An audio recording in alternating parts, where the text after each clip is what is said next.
Hola a todos y bienvenidos nuevamente a mi canal de Tradición y Cultura. El día de hoy te voy a contar sobre un artista llamado Aimé Nicolas Morot, un representante del academicismo francés que tuvo una carrera con varios premios y se codió con connotados artistas de la época. Nuevamente, esta primera parte será solamente de contexto para tener una idea sobre el mundo del artista en el que se hizo la obra que analizaremos en el segundo video. Recordemos que el ser humano tiene un componente intelectual que está inmerso en un contexto cultural. Por lo tanto, el conocer desde dónde nos habla el artista nos ayudará a comprender la obra. Por eso es la relevancia de esta primera parte. Comencemos. Morot nació en un pueblo de la prefectura de Nancy, al oriente de Francia. Cuando pensamos en Francia del siglo XIX, suele venirse dos ideas a nuestra mente. Por un lado, Napoleón, y luego la otra que fue la segunda potencia junto al Reino Unido. Pero la verdad es que la historia de Francia no sigue una línea donde podemos decir que hubo un crecimiento constante. Es más, hubo revueltas, derrotas y una serie de divisiones internas en el cómo administrar el gobierno, que no fueron menores. Por eso a uno queda confundido, porque escucha que le cortaron la cabeza al rey, luego tuvieron un imperio, luego de nuevo un rey, después una república, luego otra vez un imperio, y luego otra vez una república. Y es justamente esto a lo que hace referencia la obra de Morot. Luego vamos a ver esta imagen que muestra al momento de la muerte del artista. Estamos en el año previo a la Gran Guerra de 1914. Podemos ver un mundo en el que el mapa se veía ordenado, pero que tenía una serie de tensiones políticas que estallaron cuando mataron al archiduque Francisco Fernando de Habsburgo. Lo cierto es que Morot no indagó particularmente en temas políticos del siglo XX, sino en temas internos de la Francia del siglo XIX, posteriormente a 1870. Por eso, esto es simplemente para dar el panorama completo. A continuación, vamos a enfocarnos en una pequeña ventana de tiempo en donde vivió Morot.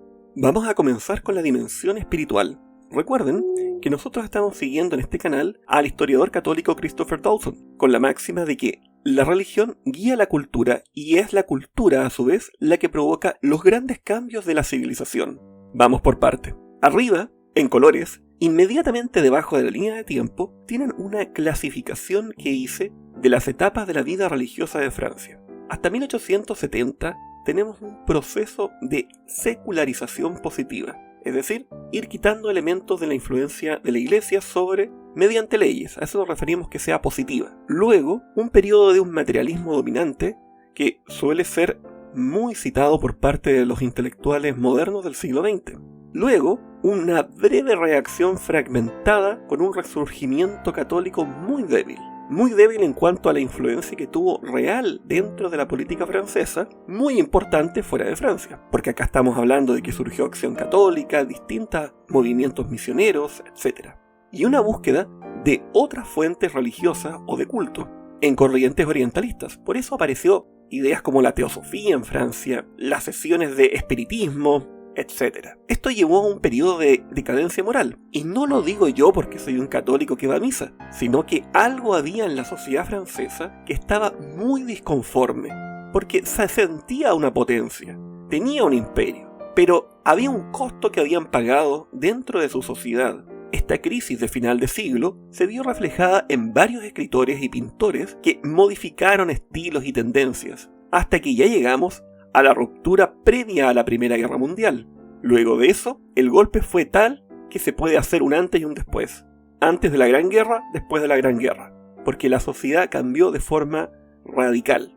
En este periodo es cuando uno ve que a veces Dios escribe derecho con renglones chuecos. Porque en el periodo donde uno más asocia a los santitos, a las cosas religiosas de Francia, Lourdes, el Sagrado Corazón, misiones de monjas francesas, etc., es a su vez donde más existe una oposición tanto del modernismo laicista como la masonería. Por eso uno dice, bueno, uno lo que más asocia a Francia religiosamente es justamente del periodo menos religioso de Francia. Por otro lado, en Francia se desarrolló la llamada Comuna de París, que, en síntesis, fue un intento de gobierno revolucionario que controló París entre marzo y mayo de 1871. tras la derrota de Francia frente al Imperio Alemán. Para que acotarnos al ámbito religioso solamente en esta primera parte, podemos decir que estamos frente a un laicismo radical dentro de la Comuna de París. Fue tal que esto fue debilitando el acervo cristiano católico de Francia y de forma indirecta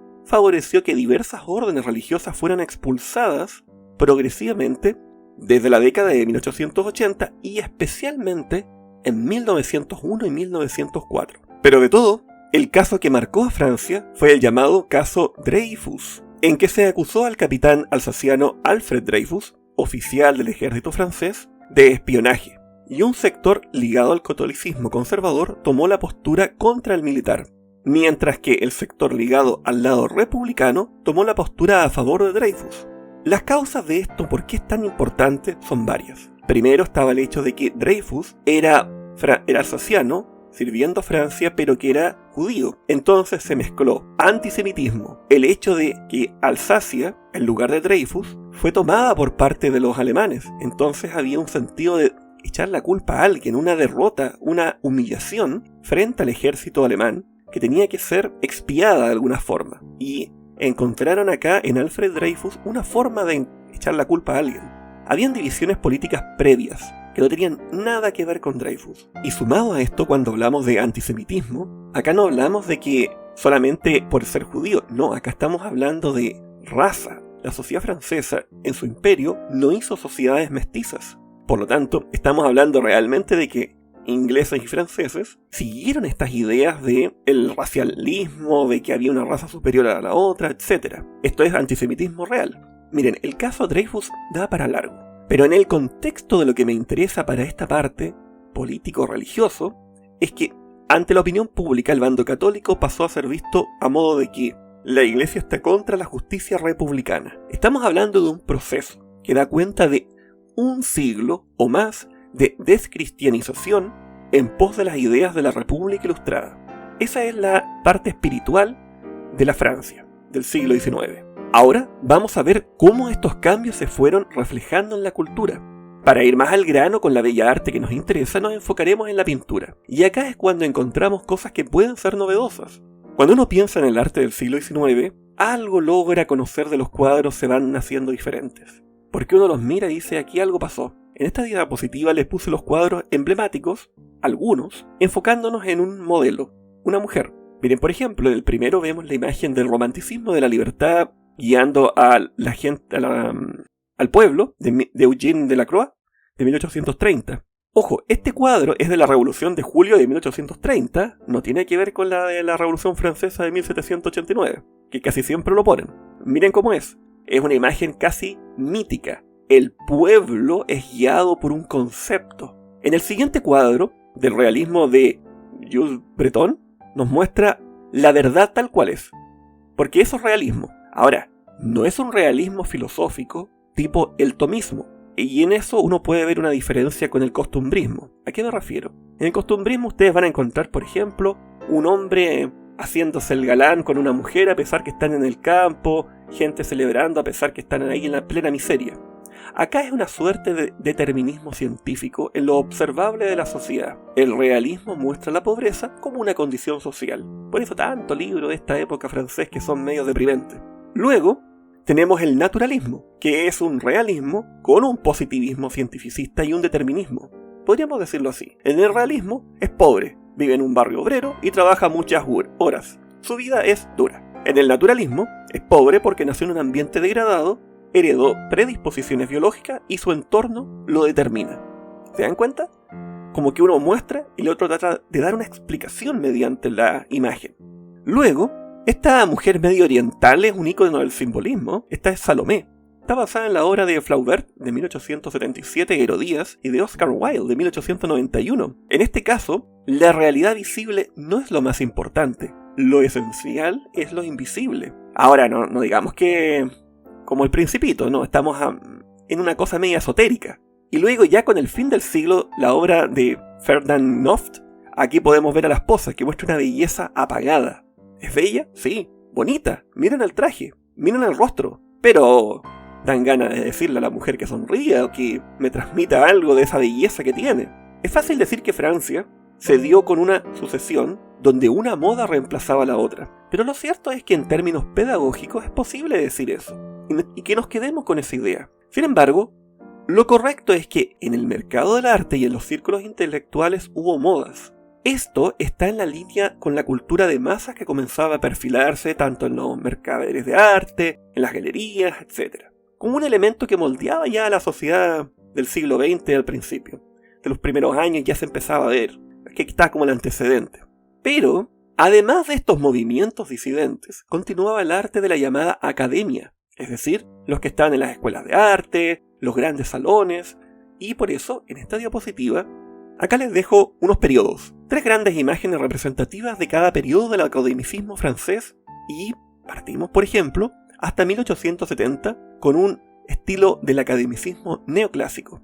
Para poner un neoclásico quizás más temprano, este es de 1811, este es Júpiter y Tétis, de Jean-Auguste Dominique Ingres, que es del libro primero de la Ilíada, cuando Tétis va y le pide a Júpiter, por favor, mi hijo Aquiles está despechado, haz alguna cosa para que los aqueos vayan a hacer tal. Y esto representa fielmente lo que ustedes podrían ver en estos cuadros del neoclasicismo. Temáticas greco-romanas, figuras de proporciones heroicas, o sea, miren a ese Júpiter, es como puro músculo. Y luego tenemos un academicismo realista, hasta 1890, con obras que toman motivos del orientalismo. Ahora bien, no quiero culpar a los artistas, pero igualmente las comisiones de los pintores de esta época eran por este lado. Si piensan que el artista no hacía cuadros, bueno, quizás Van Gogh podría haber sido, pero no era academicista. Estos cuadros eran monumentales, requerían tiempo, talleres, así que necesitabas a una persona que te haga la comisión. Más que el orientalismo haber sido una causa del declive de la academia o del arte, fue parte del proceso. Y luego tenemos una mezcla ecléctica, o sea, tenemos un Frankenstein, una cosa que es bastante difícil de entender porque hasta en los mismos círculos académicos, previos a la guerra, a la Gran Guerra, ya no, como que dejaban entrar elementos foráneos, etc. Además que piensen que la academia es una academia posterior a la Revolución Francesa. Hay muchos elementos de lo que es estética que ahora ya es esteticismo. No son los elementos tradicionales que nosotros vemos cuando hablamos de la arete, de la armonía, proporción. Es algo vaciado progresivamente de esa tradición que venía de tantos siglos. Si tuviéramos que decir a qué pertenece Moreau, puedo decir que él encaja en obras que son academicistas del tipo realista, pero con algo de naturalismo como movimiento.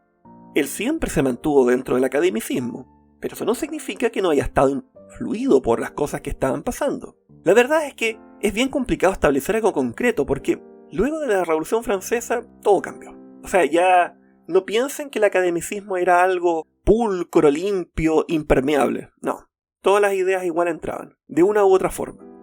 Luego, ahora si quisiéramos desmarañar a la política durante la vida del artista, podemos decir que él nació durante la Segunda República y su infancia y adolescencia estuvo en gran medida marcada por el auge de Napoleón III y el autoproclamado Segundo Imperio Francés.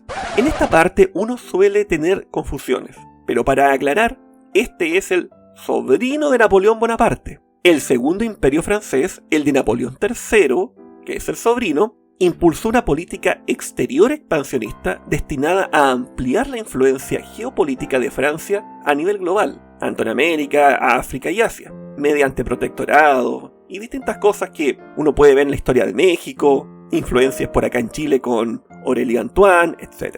A nivel cultural, uno de los puntos fuertes de la sociedad francesa del siglo XIX, al menos en la clase gobernante, es mantener el estatus de imperio o de un actor relevante en la política internacional. Pero la derrota ante el imperio alemán fue un golpe enorme, porque perdió prestigio militar y posesiones territoriales dentro de Europa. Fue en este contexto que en París se dieron los primeros intentos revolucionarios de la Comuna de París, intentando seguir las ideas de Proudhon y de Blanqui.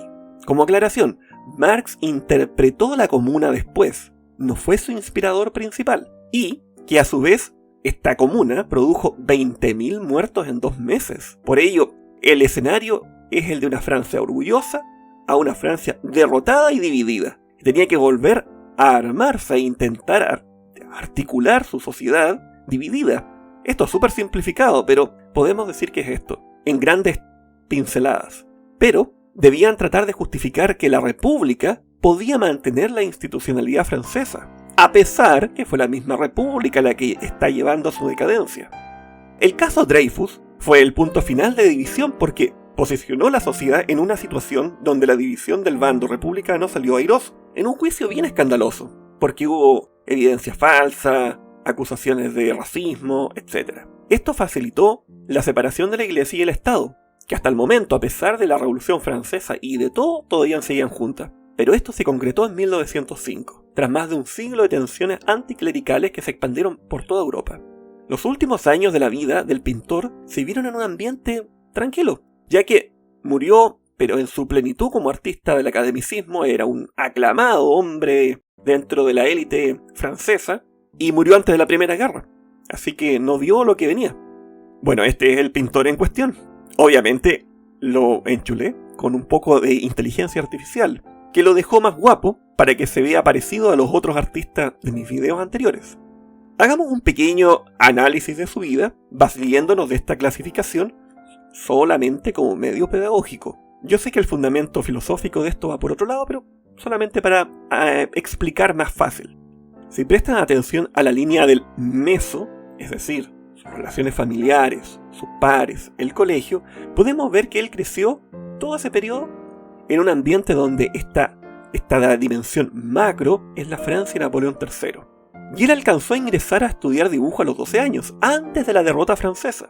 Luego entró a estudiar en el taller de Alexandre Cabanel, un retratista muy, pero recontra muy famoso que tuvo muchos discípulos del academicismo, pero de primer nivel. Pero él continuó un periodo de aprendizaje autónomo, y esto fue exitoso. De hecho, en 1833 logró ganar el Premio de Roma, y comenzó una carrera prolífica de premios y honores. Esto abre su círculo de conocidos, por eso está en esa parte de su conocido, de esa dimensión, no en la dimensión personal, tampoco la macro. Estos éxitos le abren su círculo social, a eso me refiero que esté en ese nivel. Y esto culmina cuando gana la medalla de honor en 1880 por El Buen Samaritano y recibió el Gran Premio de la Exposición Universal de 1900. Además fue condecorado con la Legión de Honor, el premio más grande que puede dar la República Francesa.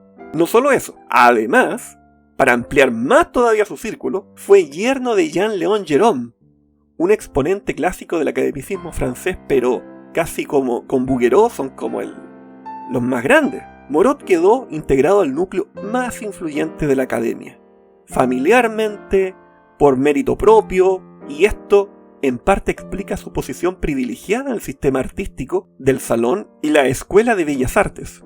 Con todo lo dicho, vamos a establecer algunas ideas fuerza de nuestro video. Es un artista del academicismo francés, y lo que vimos es que su obra se desempeñó en una Francia dividida, en un proceso de vaciado de contenido cristiano, y es justamente de lo que trata la obra que vamos a analizar. Por ello, los invito a que veamos en la parte 2 El Buen Samaritano, de 1880, y si logramos que nos vaya bien, en los siguientes videos desbloqueamos con likes Medea y otros cuadros más. Y sin más que decir, vamos a la siguiente parte.